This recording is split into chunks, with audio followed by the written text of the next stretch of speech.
நண்பர்களே வணக்கம். இங்கே பாருங்க, விருத்தாசலத்தில் நல்ல மழை, இடியுடன் கூட மழை, இடியுடன் கூடிய மழை. செம மழை, இடியுடன் கூடிய மழை. செம மழை.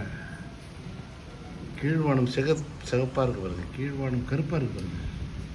கருமை நீர கண்ணா, கருமை நீர கண்ணாங்கிற மாதிரி இருக்கும். நல்ல மழை.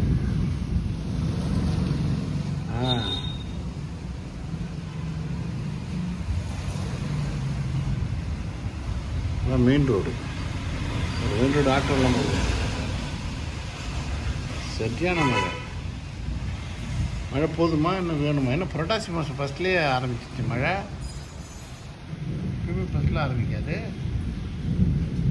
இன்னும் மழை ஆரம்பிச்சு இப்பயே. அப்போ இன்றைக்கி வருஷம் முச்சிடும் மழை தான், இந்த வருஷம் முச்சிடும். புரட்டாசியில் புரட்டி போடுன்னு சொல்லுவாங்க. பேஞ்சாலும் பேயும், காஞ்சாலும் காயும். ஆனால் பேஞ்சதுன்னா புரட்டி போடும், பேயெல்லாம் காஞ்சி போயிடும். அதுக்கு தான் சொன்னாங்க புரட்டாசியில் நான்வெஜ்ஜு சாப்பிடக்கூடாதுங்கிறது. வெயிலும் அடிக்கும், மழையும் பெய்யும். அதனால தான் அப்படி சொல்லுவாங்க. வெயிலும் அடிக்கும், மழையும் பெய்யும். நான்வெஜ்ஜு ஒத்துக்காது ஒரு சிலருக்கு, ஒரு சிலர் நான்வெஜ்ஜு ஒத்துக்கும். அதனால தான் உடம்பை சீராக வைக்கிறோம் இந்த மாதம். திடீர்னு நல்லா இருக்கும், திடீர்னு கூலிங் ஆகும், திடீர்னு நல்லா இருக்கும், திடீர்னு கூலிங்காக இருக்கும்.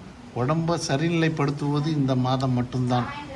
புரட்டாசியில் மட்டும்தான் நம்மளோட உடல்நிலையை சீராக ஆக்கும். எப்படி வெப்பநிலை இருந்தாலும் சீராக ஆக்கக்கூடியது இது. அதுக்காக தான் புரட்டாசியில் நான்வெஜ் எடுக்கக்கூடாதுன்னு சொன்னாங்க. அந்த காலத்தில் சொல்லிருக்காங்க பெரியவர்கள். அதை நீங்கள் பின்பற்றுங்க.